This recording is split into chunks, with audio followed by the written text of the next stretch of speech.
Welcome to episode 3 of Docs Talk Teaching.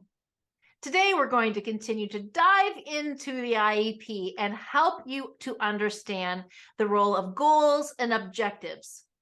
What goals and objectives do in an IEP is they make it truly come to life. It is the plan, the diagnosis. What are we going to do? What services are we going to be concentrating on? It is the exciting part of the IEP. But it can feel a little bit complicated too as you're walking through how did we get to this point of figuring out exactly what is needed and how is that going to be delivered. So we're going to walk you through the pieces of goals and objectives and how that is measured so that you can better understand why the decisions are made and put into paper the way that they are. Pam? Thank you, Peggy. We're actually going to break it down and make it so simple for you. So the first thing that you need to know is what academic area of need does the student need a goal in? And in this case, in this IEP, we're going to focus on the area of need being math. And in math, what sub area does a student need? And it's going to be math calculations. You know, it is so important that we are providing access to grade level content. So the student has an IEP.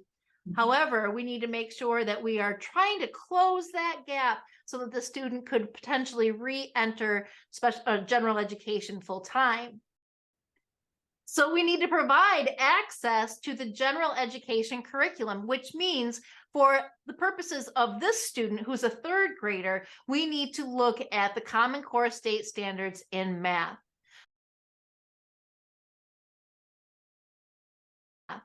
So let's just say that this student struggles with place value. And so we're going to dive into the Common Core State Standards and find a grade level standard that's going to help us understand what not just reaching de minimis in this IEP is. It's going to actually give the student access to that grade level curriculum. So in this case, we chose 3BNTA1, which is numbers and operations in base 10. So a Common Core standard at the third grade level.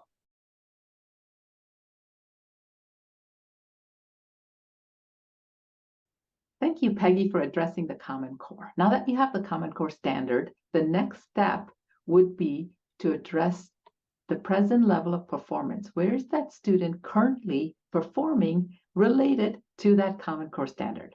So in Peggy's example, she had talked about math, and she had picked rounding and place value. So you would want to do a pre-assessment or find out the baseline of where that student is performing in rounding and place value. All right, perfect. You know, that tie between the PLAF that we talked about in episode 2 and this section where we're writing the goals, they truly go hand in hand because we've already begun to establish what the student can do and what they're going to need help with. Okay, next, let's do 3 more pieces. 4, skills to be taught. 5, target of outcome. And 6, method of measurement. Now, let me explain how this works. So we need to identify in 4 the specific skill to be taught. And in this case, we have identified that the student needs to work on rounding and place value. And then 5, we need to decide what is the target of the outcome? What do we expect them to achieve in order to get that thumbs up? And in this case, 80% or 8 out of 10. And what is that method of measurement? 10 consecutive tries. So these 6 easy steps are all the pre-writing before you actually get to the writing of the goals. But this guides you to figure out what is it that you need to collect before you actually get to this section of goals and objectives. Okay, let's write these goals and objectives. So now that you've done the practice sheet of the 6 steps, you can bring this all together to identify the area of need, the sub area of need, the Common Core State Standard, and the annual goal. But there's more than just the annual goal. We need to have a minimum of 3 objectives so that we have progress monitoring that can be done for this goal objective in October, and then another one in, let's say, March, and then another one in, let's say, June, so that we have scaffolded instruction that's happening over the course of this year.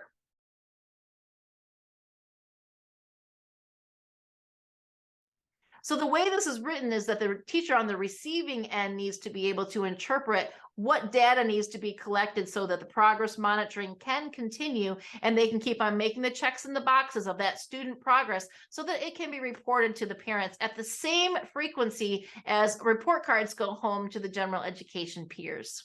Okay. So now that we have explained goals and objectives and what we should be paying attention to, let's talk about things that make us pucker. Pickles and ham. Yes, Peggy, I do have a story about a thing that made me pucker. It's just the lack of collaboration and communication of progress monitoring goals between a parent and a teacher. So at the IEP annual IEP meeting, the special ed teacher reported that the kid hadn't met his reading goals. And that took the parent by surprise because the parent knew that the kid had made progress in reading. So when the parent got home and asked the child, how come you are not reading when you are in the resource room? And the child just told her that she didn't really want to be pulled out, and that's why she wasn't performing when she was being pulled out. So I think this highlights the importance of the special ed teacher and the parent collaborating on those IEP goals. Yeah, it's so important that we bring those two pieces together because on the other end, so let me share my pucker. I have worked with colleagues where I've asked, if we're teaching 7th grade, why are you still teaching coin identification? And they would say, well, when they do the assessment, they can't identify coins. So I'm going to keep that goal in the IEP. And so then I actually did a little bit of investigation and looked back to see over the years, how many years has this been the goal of identifying coins? And it had been consecutive where it just hadn't been met for all of these years. But this teacher then of the 7th grader wanted to continue with coin identification, had great lessons on this, was pretty good at teaching coin identification, which I'm not going to say that that's not an important skill. But let me go back to the beginning of this podcast where we talked about giving kids access to the general education curriculum, because our students are going to be taking the state test just like their general education peers. And so it is important that they have been exposed and have an understanding of that general education curriculum. And it is up to that highly trained special education teacher to begin to put together lessons that actually meet the needs of these students so that we can begin to wire the brain into understanding of these complex topics. Thank you, Peggy. What a story. It's so important that we make sure that the goals are relevant. So the framework that we provided for you today includes choosing an academic area and knowing exactly the current level where the student struggles with, connecting it with grade level Common Core expectations, and then making sure you have a time frame, the specific skill to be taught, a target outcome, and how you're going to measure it. And please, please, please communicate it to the parents also. Well, that wraps up episode 3 of Docs Talk Teaching. We hope that you learned something new. Thank you for joining us.